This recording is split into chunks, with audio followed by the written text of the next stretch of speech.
At 81 years old, I finally understand which things quietly ruin a man's life. I have looked back at 8 decades of mistakes, and today I want to warn you about the things I would never ever do again. If you want to reach the end of your road without the heavy weight of regret, listen closely to what I'm about to say. Let's have a real conversation, Manto Man. Go ahead and make yourself comfortable. Maybe take a deep breath. I'm not here to give you a lecture or sell you a dream. I'm here because at my age, the view of the past is crystal clear, and I see traps that you might be walking right into today. Life moves fast, much faster than you think. And there are some burdens I carried for 40 years that I now realize were completely hollow. Let me be very honest with you here right from the start. The first thing that I would never do again is live my life to meet the expectations of other people. This one took me decades to understand, and the price I paid was far too high. I spent a huge portion of my prime trying to be the man the world told me to be. I wanted the house that impressed the neighbors. I wanted the job title that made me look successful at high school reunions. I constantly ask myself, what will they think of my car, my clothes, my choices? But here is the honest truth that only time can give you. Most of those people didn't actually care about me. They were too busy worrying about their own lives and their own insecurities. I was sacrificing my authentic happiness for the sake of a crowd that wasn't even watching. If I could start over, I would be much more ruthless with my boundaries. I would say no to the things that drained my soul, even if it made me look unsuccessful in someone else's eyes. True success is being able to look at yourself in the mirror at 81 and know that you lived a life that belonged to you, not a performance for an audience. One mistake I won't repeat is giving away my power to the opinions of strangers. This quietly cost me my peace for years, leading me to another realization. I would never again sacrifice my health on the altar of blind ambition. We men are raised to be providers. We are taught that our value is tied to our production, our sweat, and our fatigue. I took that to an extreme. I worked while I was sick. I ignored the tension in my chest and the lack of sleep as if they were badges of honor. I thought that if I just reached the next financial goal, I could finally afford to take care of myself. But the body keeps a tally and it never forgets a debt. Now that I'm 81, I realize that no amount of money in my bank account can buy back the flexibility of my knees or the strength of a heart that wasn't overworked for 30 years. If you are young or in your middle years, hear me clearly. Your career is what you do, but your health is who you are. Do not trade your long-term vitality for a short-term promotion. You cannot enjoy your legacy if you are too broken to stand up and see it. This was a heavy price to pay, and it is a mistake I see men making every single day. They spend their health to get wealth and then spend all their wealth trying to get back their health. It is a cycle of madness I would never enter again. Something I misunderstood for years was the nature of pride. If I could go back, I would never again let a grudge sit in my heart for more than a single day. In my 50s, I went years without speaking to a close friend over a political argument that neither of us even remembers clearly today. I thought holding my ground made me strong. I thought that refusing to be the first to call was a sign of character and backbone. It wasn't strength. It was a prison. Resentment is a heavy price to pay for the illusion of being right. At this age, I've buried more friends than I can count. When you stand at a graveside, you never think, I'm glad I never apologized. You only think about the years of laughter you missed because of a silly ego. Most men don't realize this until it hurts too much to fix. I would never again choose my pride over my people. I would reach out. I would forgive, and I would move on. Life is simply too short to carry stones in your pocket that belong on the ground. This brings me to another heavy realization about how we use our time. I would never again postpone the moments that actually matter while waiting for the perfect time. This is a trap that caught me for decades. I used to tell my wife and my children that we would do the big things once life calmed down, once the mortgage was paid, once the kids were out of school, once the business was stable and the economy was better. But here's the secret. Life never calms down. It only changes shape. While I was waiting for the perfect time, the children grew up and moved away. While I was waiting for the storm to pass, I missed the beauty of the rain. If I had a second chance, I would be more present in the mundane. I would understand that a Tuesday night dinner with my family is just as sacred as a luxury vacation. The tomorrow we are all waiting for is a myth, a shadow that recedes as we walk toward it. All we have is this breath and this moment right here. One thing I've learned is that the perfect time is a lie told by fear to keep us from living. This one is hard for many men to hear, but it was a mistake that cost me a lot of joy. I would never again be afraid of looking foolish. I spent so much energy trying to maintain a serious image. I wanted to be seen as the man who had it all figured out. I didn't try new hobbies because I didn't want to be a beginner. I didn't dance at weddings because I didn't want to look clumsy. I didn't say I love you enough because I thought it made me look weak or overly emotional. What a waste of human experience. Vulnerability is the highest form of courage a man can possess. There is a deep, profound freedom in being able to laugh at yourself. I would never again let the fear of a stranger's smirk stop me from trying something that makes me feel alive. Whether it's learning a new language at 60 or starting a business at 70, the only real failure is staying still out of embarrassment. Most men are so worried about being mocked that they become statues. I would rather be a fool who lived than a genius who watched from the sidelines. Let's talk about something that was a heavy price to pay for me, ignoring my internal silence. For a long time, I lived a very loud life. I was always working, always watching the news, always fixing something, always planning the next move.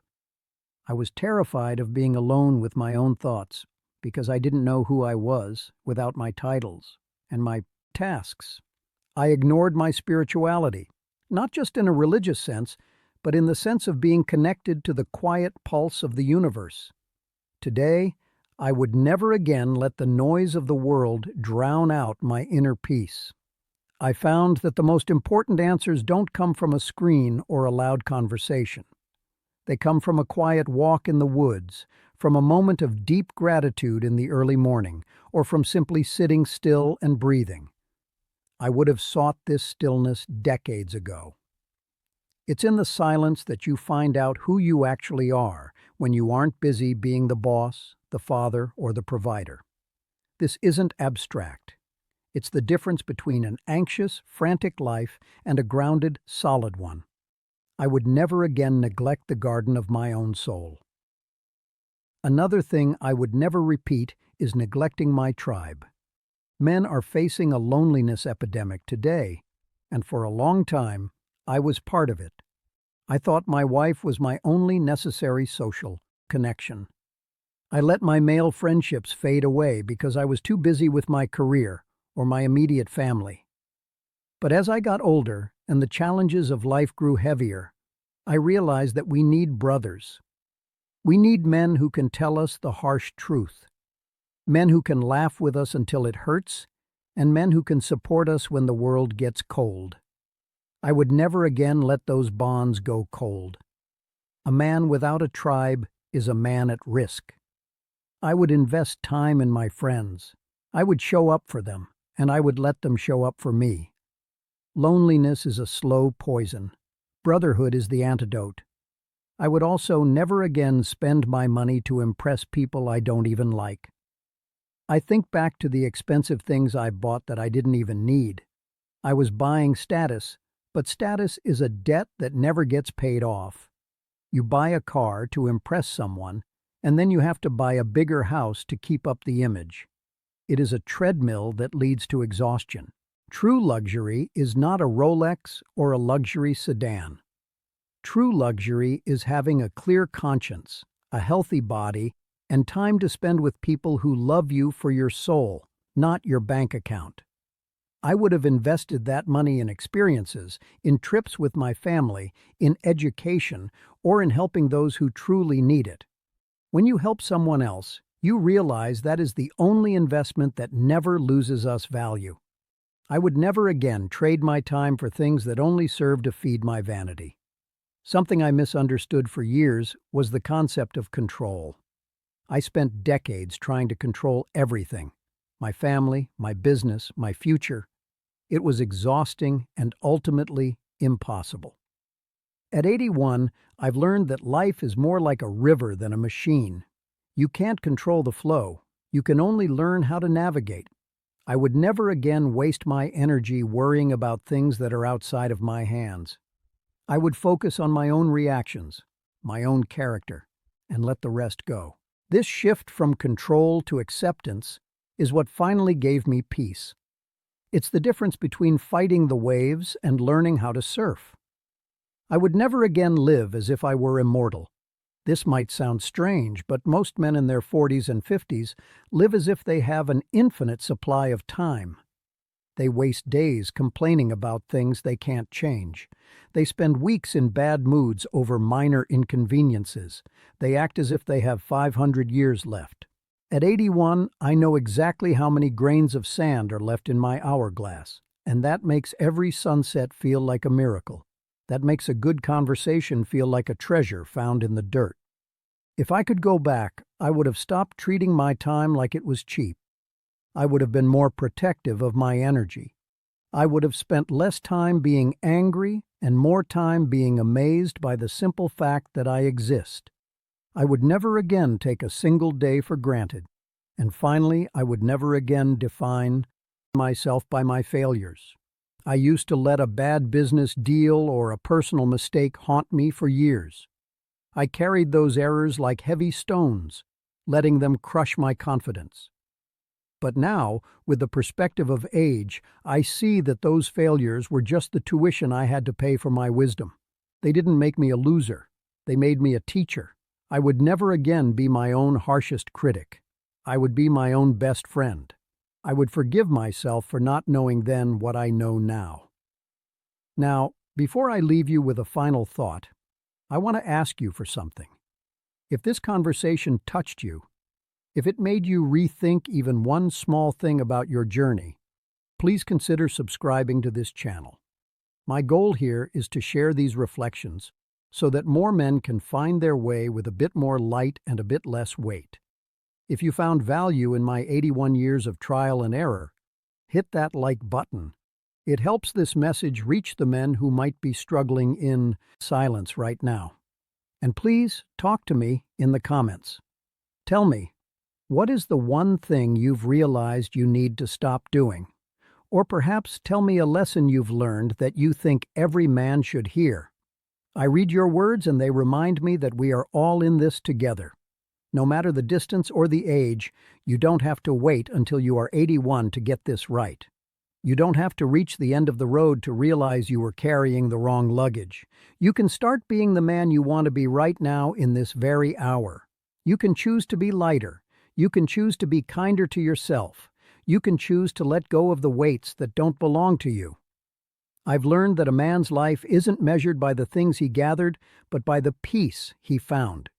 It isn't measured by the battles he won, but by the love he gave and the regrets he was brave enough to leave behind. I spent too many years fighting the wrong wars. I hope you don't do the same. The world will tell you to be faster, louder, and richer. My 81 years tell you to be steadier, quieter, and deeper. Listen to the silence. It has more to tell you than the noise ever will. Take care of your heart, because everything else flows from it. Take care of your people, because they are the only things that truly stay with you. I'm going to sit here for a moment and just enjoy the quiet of this room, the light coming through the window, and the simple fact that I am still here to share this with you. I hope you do the same. Find a moment of stillness today. Look at your life not as a problem to be solved, but as a gift to be opened. Life is a beautiful, messy, short, and incredible journey. Don't miss it because you were too busy trying to be perfect or trying to please people who don't matter. Take care of yourself, my friend. Keep your heart open. Keep your head up. And remember, the best time to start living is the moment you decide to be honest with yourself about what truly matters. It is never too late to stop doing what ruins you and start doing what heals you. I'll be here if you ever want to talk again.